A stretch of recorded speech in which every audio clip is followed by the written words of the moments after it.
we move up, as I've been promising. Yes, sir. Thank you very much.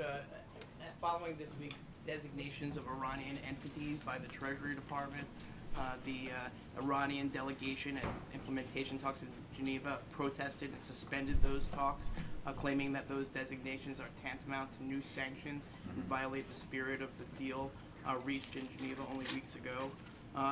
How do you plan to convince the Iranians that designations and sanctions are two different things, and what is the strategy for getting back to the implementation talks so that we can start the clock ticking on the scale?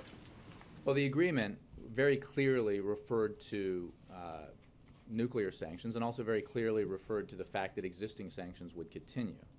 Technical talks between the P5+1 and Iran were held from December 9th through December 12th in Vienna to discuss the implementation details of the joint plan of action. And we made progress in those discussions, and we considered the atmosphere during those discussions constructive. Now, these are complicated technical issues, and after 4 days of detailed talks, all teams have returned to their capitals for further consultations, and that was always the plan. We continue to do the necessary work to prepare to implement the joint plan of action and are prepared to meet again with our P5+1 partners and Iran as soon as possible to resume these technical talks. Now, in terms of what the Iranians have said about their delegation, I will simply point you to the delegation and to Iran for them to speak for their actions. But let's be clear, the designations announced yesterday were related to the enforcement of existing sanctions, and we have made clear all along that we would continue to enforce existing sanctions. As the President said, to the extent permissible within our political system, we have committed to refrain from imposing new nuclear-related sanctions. That does not prevent us from implementing and enforcing our existing nuclear-related sanctions, which of course we will do, as we said, or from imposing new sanctions targeting Iran's sponsorship of terrorism or its abysmal human rights record. We have been clear with Iran throughout this process that we will continue to enforce existing sanctions, which is consistent with what was done yesterday, the action taken yesterday. But let's be clear also that we continue to oppose the passage of new nuclear-related sanctions for the reasons that we've discussed now for several weeks, because we believe that the purpose of this most effective and comprehensive sanction regime that has been built up by this administration with our partners was to see if we could compel Tehran to change its behavior, to come to the negotiating table and to commit itself to actions aimed at proving to the international community that Iran was prepared to abide by its international obligations and to forsake a nuclear weapons program.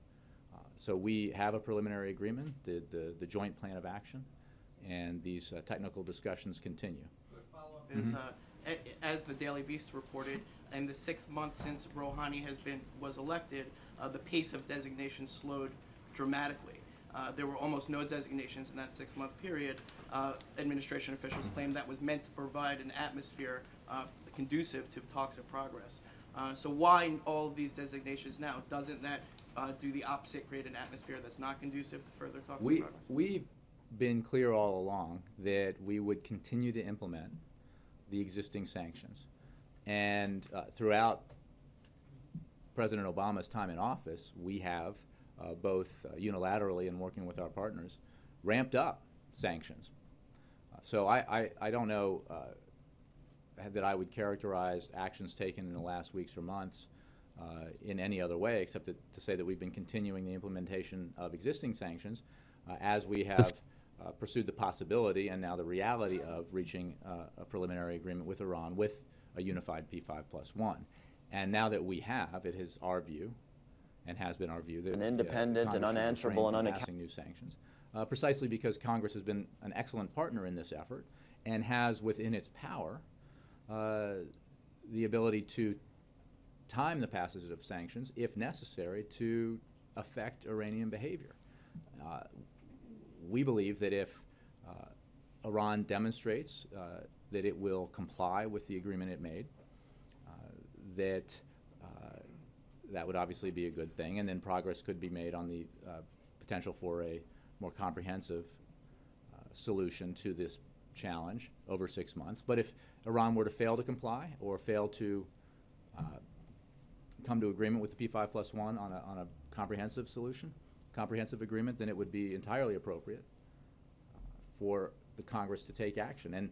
And I think that once again, if that were to happen, that we would be in a situation as we helped create in 2009, where the international community would be united in opposition to Iran's refusal to live up to its international obligations. Now, that's a lot of speculation, which I try not to engage in, but I think I'm simply saying that that would be a situation that would mirror what we have seen in the past, which is... New designations to be continued? I think you can expect us to continue to implement existing sanctions, and where that requires new designations, that I'm sure will be what we do. You bet. John. On the NSA task force